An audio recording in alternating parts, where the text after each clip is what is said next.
शुरू करता हूँ अल्लाह ताला के बाबरकत नाम से, जो बड़ा ही मेहरबान और नहायत रहम करने वाला है। पाकिस्तान और दुनिया भर में लाखों देखने और सुनने वालों को सैयद काशिफ बुखारी का सलाम। Professional accountancy software tally ERP 9 के इस मुकम्मल कोर्स में आप सबको खुश आमदीद।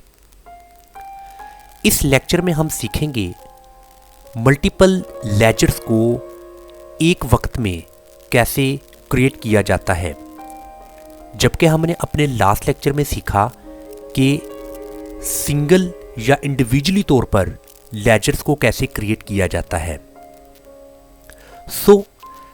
अगर आपके पास इनडायरेक्ट एक्सपेंसेस या डायरेक्ट एक्सपेंसेस की एक लंबी फहरिस्त है, आप कम वक्त में इन तमाम एक्सपेंसेस को क्रिएट करना चाहते हैं, इनको ऑपरेट करना चाहते हैं, तो उसके लिए मल्टीपल लेजर्स का ऑप्शन दी बेस्ट है। इस वक्त आपके सामने टैली ERP 9 का ये होम पेज है और गेटवे ऑफ टैली में आपने अकाउंट्स इंफॉर्मेशन को क्लिक करना है। अकाउंट्स इंफॉर्मेशन में यहाँ पर लेजर्स के इस ऑप्शन को क्लिक कीजिए। लेजर्स में हमारे पास सिंगल लेजर और मल्टीपल लेजर्स, ये दो ऑप्शंस मौजूद हैं। जैसा कि आज के इस लेक्चर में हम मल्टीपल लेजर्स को क्रिएट करना सीखेंगे, इसके लिए आपने मल्टीपल लेजर्स में क्रिएट के इस ऑप्शन को क्लिक करना है। यहाँ पर सबसे पहले आपने इंतखाब करना है कि जो आप मल्टीपल लेजर्स क्रिएट कर रहे हैं वो किस ग्रुप के तहत है। फॉर एग्जाम्पल, अगर यहाँ पर आप इनडायरेक्ट एक्सपेंसेस की एक लिस्ट क्रिएट करना चाहते हैं, वो अंडर ग्रुप में इनडायरेक्ट एक्सपेंसेस आएगा। इसी तरह अगर आप डायरेक्ट एक्सपेंसेस की यहाँ पर लिस्ट क्रिएट करना चाहते हैं, तो वो डायरेक्ट एक्सपेंसेस के अंडर आपने उसको क्रिएट करना है। फॉर एग्जांपल, मैं इनडायरेक्ट एक्सपेंसेस की यहाँ पर लिस्ट क्रिएट करना चाहता हूँ। मैं चाहता हूँ कि जितने भी मेरी कंपनी के या मेरे कारोबार के इनडायरेक्ट एक्सपेंसेस हैं, वो मैं एक ही वक्त में उनको क्रिएट कर लूँ। अंडर ग्रुप में आपने इसके राइट साइड पर इनडायरेक्ट एक्सपेंसेस को यहाँ पर आपने सिलेक्ट कर लेना है।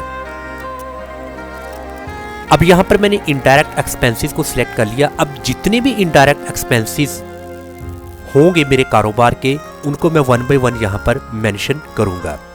जैसा कि इंश्योरेंस एक्सपेंसेस, अब यहां पर आप देखिए 2 कॉलम्स हैं।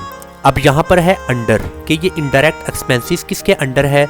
चूंकि मैंने यहाँ पर इनडायरेक्ट एक्सपेंसेस को सिलेक्ट किया था, तो वो यहाँ पर बाय डिफ़ॉल्ट इनडायरेक्ट एक्सपेंसेस आ जाएगा। इसी तरह इसका जो ओपनिंग बैलेंस अगर आप यहाँ पर मेंशन करना चाहते हैं, तो आप यहाँ पर इसका ओपनिंग बैलेंस मेंशन कर दें।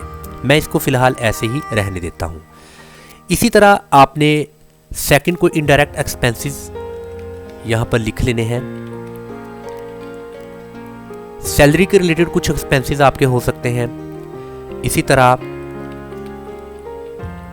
एडवर्टाइजमेंट एक्सपेंसेस और इसी तरह कुछ ट्रैवलिंग एक्सपेंसेस। अब इस तरह आपने वो तमाम इनडायरेक्ट एक्सपेंसेस यहां पर मेंशन कर लेने हैं। वो 5 हो सकते हैं, वो 10 हो सकते हैं, वो 15 हो सकते हैं। मल्टीपल लेजर क्रिएशंस में आप अपने टाइम को सेव कर सकते हैं। आप सिंगल लेजर्स क्रिएशंस के बजाय आप मल्टीपल लेजर क्रिएशंस में आएँ, इस तरीके से आपका टाइम सेव हो जाएगा। यहाँ पर आपने अपने तमाम इनडायरेक्ट एक्सपेंसेस को मेंशन कर देना है। इसके बाद आपने यहाँ पर एक्सेप्ट में Y को सिलेक्ट कर देना है। जब आपने Y को यहाँ पर क्लिक कर दिया, इट मीन्स कि वो तमाम के तमाम इनडायरेक्ट एक्सपेंसेस क्रिएट हो चुके हैं। यहाँ पर अभी हम उनको देखेंगे कि वो तमाम के तमाम इनडायरेक्ट एक्सपेंसेस ऐड हो चुके हैं या नहीं। सो आप उनको सिंगल लेजर के डिस्प्ले में भी उनको देख सकते हैं। सो मैंने डिस्प्ले को क्लिक किया तो यहाँ पर वो तमाम लेजर्स की लिस्ट मौजूद है जो कि हमने क्रिएट किए। वो सिंगल हो सकते हैं या वो फिर वो मल्टीपल हो सकते हैं। दोनों सूरतों में हमें वो तमाम लेजर्स यहाँ पर शो होंगे। अब यहाँ पर आप देखें एडवर्टाइजमेंट एक्सपेंसेस और इसी तरह insurance expenses, rent expenses, salary expenses और इसी तरह ट्रैवलिंग एक्सपेंसेस। सो यहाँ पर उन तमाम लेजर्स की लिस्ट हमें यहाँ पर शो होगी। सो इस तरीके से आप इनडायरेक्ट एक्सपेंसेस या फिर डायरेक्ट एक्सपेंसेस इनको आप मल्टीपल लेजर्स में क्रिएट कर सकते हैं। इंशाल्लाह ताला नेक्स्ट लेक्चर में एक सेकंड और एक न्यू टॉपिक के साथ आपकी खिदमत में हाजिर होगा। अस्सलाम वालेकुम व रहमतुल्लाह।